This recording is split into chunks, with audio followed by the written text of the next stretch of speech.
Bueno, le damos la bienvenida a Néstor, nuestro querido Néstor Ganduglia, que está acá para hablarnos de enamorados, Néstor. Pues sí, en realidad Pero te voy a preguntar más cosas hoy, te le aviso. dedicamos toda la semana a este, bueno, mes del amor y de los carnavales también. Eso mismo. Y es, contra lo que mucha gente imagina, ambas cosas están íntimamente ligadas desde hace siglos, por no decir milenios. Pero para entender eso hay que remontarse muy atrás, a tiempos en que en el hemisferio norte, por estas fechas, se está iniciando el periodo de máxima fertilidad de la Tierra. Y para todas las culturas de origen campesino, eso es un día de fiesta, imagínate, es ¿Y el San día en Valentín que... andaba ahí? No, Pues Néstor. sí, Ah, y mira eso está vos. todo enraizado. Fíjate vos cómo es la cosa.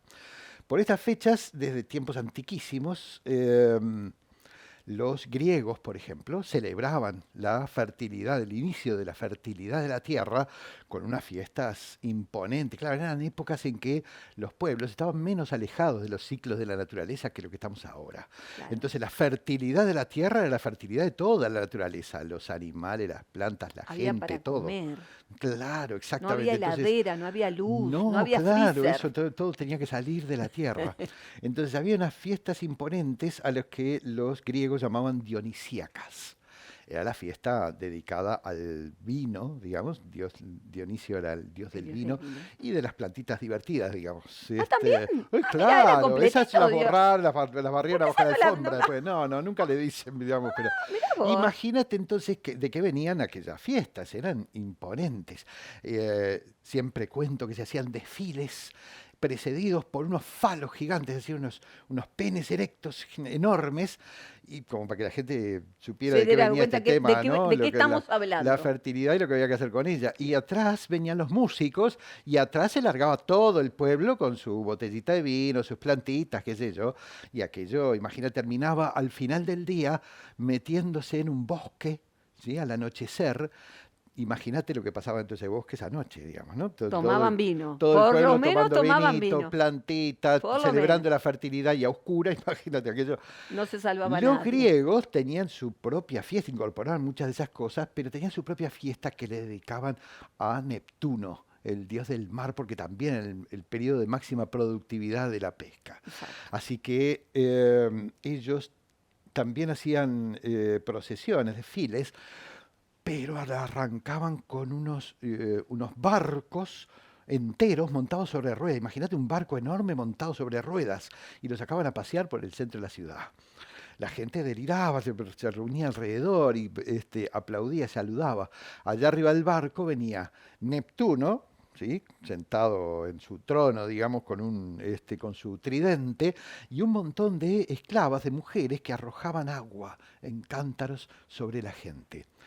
Arrojaban agua porque era la fiesta del dios del mar, pero también porque las mujeres se vestían de lino, con Ah, túnicas de venía lino. como con doble intención Vení, la claro, todo cuestión. era con doble intención en esa época. Todo. Imagínate que las túnicas de lino, empapadas en agua, se pegotean en Quedaban la muy piel y seductoras. quedaban completamente desnudas porque se pegotea y se transparenta. Claro. Así que, bueno, eso era el inicio, ahí levantaba la temperatura, se hacía el amor en las esquinas, y no había todos los rollos, digamos, con la sexualidad que tenemos ahora. Claro. Esto era imitar de alguna manera la fertilidad de la naturaleza.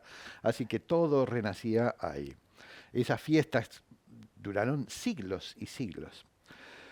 Eso se terminó con dos hechos. En el año 270 fue el primero.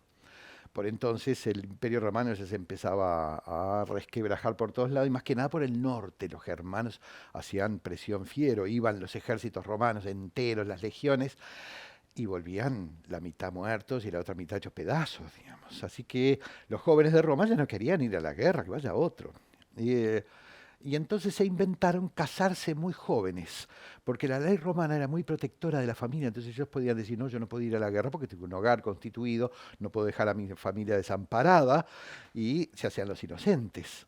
Así que Claudio II, que era el emperador por aquella época, tomó una decisión drástica mismo. Prohibió los casamientos. Chao. Se acabó el recreo, ahí está. Y por supuesto Vamos, eso vamos a la guerra. levantó oleadas de protesta por todos lados.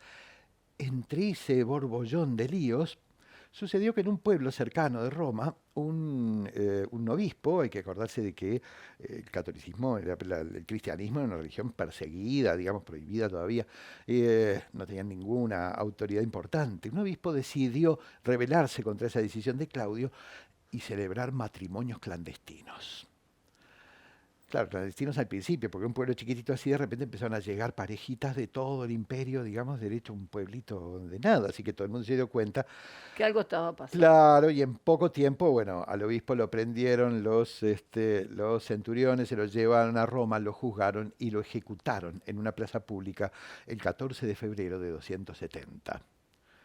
Pero nadie se enteró. En aquel tiempo mataban cristianos todos los días, a montones, los tiraban a los leones, cualquier cosa. Así que tuvieron que pasar 200 años para que aquel obispito emergiera de la oscuridad del olvido. Resulta que por aquel tiempo, 480 y pico, el Imperio Romano ya se había caído y el hombre más poderoso del mundo, conocido por los europeos en aquel tiempo, era el Papa, ya no era el emperador. El Papa Gelasio, por entonces, todavía estaba arrancándose los pelos para ver cómo iba a terminar con aquellas fiestas llenas de orgías y de carros y qué sé yo, que todavía tiene una vigencia Cálmense, fantástica. muchachos, Cálmense, cálmense. muchachos. Y decidió, como no los podía prohibir, porque hasta los cristianos iban, decían, les encantaban aquellas fiestas lupercalias de los romanos, no las prohibió. Lo que hizo fue sustituirlas por otra fecha cristiana, más recatada. Le preguntó a los sabios y empezaron a rastrear documentos hasta que salió que el 14 de febrero, 200 y pico de años antes, habían matado a un obispo en Roma por celebrar matrimonios clandestinos. Listo, dijo Gelasio. ¿Cómo se llamaba el obispo? Valentín. Así que a partir de ese día es el día de San Valentín y cada 14 de febrero, por orden de Gelasio, salimos a comprar chocolate por el mundo. Lo cierto es que eso no borró aquellas fiestas. Los carros, aquellos sobre ruedas, que los romanos llamaban carrus navalis, es el origen más probable de la palabra carnaval. Y no es difícil adivinar que eran los tatarabuelos de nuestros carros alegóricos actuales. Sí, totalmente. Ya no sacamos peines enormes para iniciar la procesión. Sacamos cabezudos, que son más recatados, menos escandalosos, qué sé yo. Pero no es más que un disfraz. Todas aquellas celebraciones siguen absolutamente vigentes hasta el día de hoy. Así que amor y carnaval ha estado unidos desde Hay el algo como fondo que de los dice tiempos. la carnevale también, ¿no? Como Dicen que sí, también había como que alguna... carnes toleradas. Sí, sí, sí. En realidad eso es más el origen de la palabra carnes tolendas. Ah, mirá. Y que sí es un vocablo de tiempos de los cristianos, es decir, posteriores. Y Ajá. carnes tolendas significa eso, carnes toleradas, porque era la fiesta que se admitía hasta que empezaba la Cuaresma, es Claro, decir, hasta 40 días antes de la Pascua. claro. Ahí ese fue el límite que los cristianos pusieron y dijeron, acá se terminó el carnaval porque terminaban en aquellos tiempos. Y también se Amenazaba asomaba con tragarse todo el año. venía el calor también, todas las Exacto, carnes que estaban guardadas se podían comer hasta ahí porque después se echaban, o sea, había también toda una exacto. cosa del alimento, porque nosotros perdemos ese Ese contacto vínculo con porque las en realidad cosas, está ¿no? todo en el freezer, fuiste, conseguís frutillas en Exactamente, invierno, o sea, exactamente.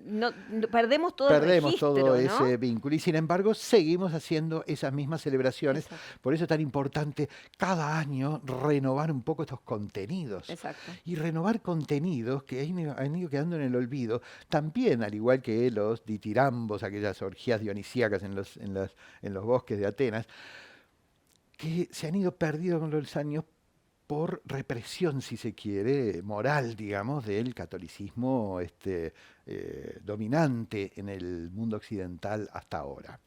A mí me gusta por estas fechas hablar de esos amores de los que no se habla nunca, digamos. Tenemos esa idea de un amor muy romántico, pero ocultamos una buena parte de ellos. Capaz que habría que aprovechar para hablar, por ejemplo, de Alejandro Magno, el conquistador del imperio más grande hasta su época. Era un guerrero implacable y los generales que lo siguieron durante toda la vida solían bromear diciendo que la única batalla que perdió Alejandro fue contra los muslos de Festio, que era su amante de toda la vida. Habría que hablar de Ricardo Corazón de León, imagínate, rey de Inglaterra, el gallardo caballero de la Tercera Cruzada. Cuando iban justamente hacia la Tercera Cruzada con todo el ejército inglés, se encontró en Mesina, que era el puerto donde se embarcaban con rumbo a Oriente, con Felipe II, el rey de Francia, que también venía con su propio ejército. Dicen que los dos reyes se metieron a negociar en una carpa Y negociaron. y no salieron en 15 días. Todo el mundo andaba preguntando, sí, ¿esto qué Están están haciendo? Están negociando. Ahí va.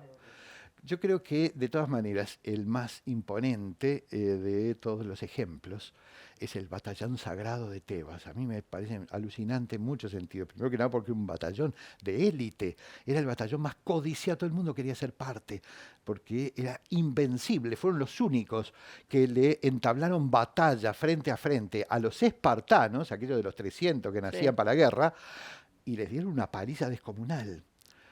Pero para ser parte del batallón sagrado de Tebas había que cumplir condiciones muy fuertes, porque solo se podía ser miembro si eran 300 parejas homosexuales.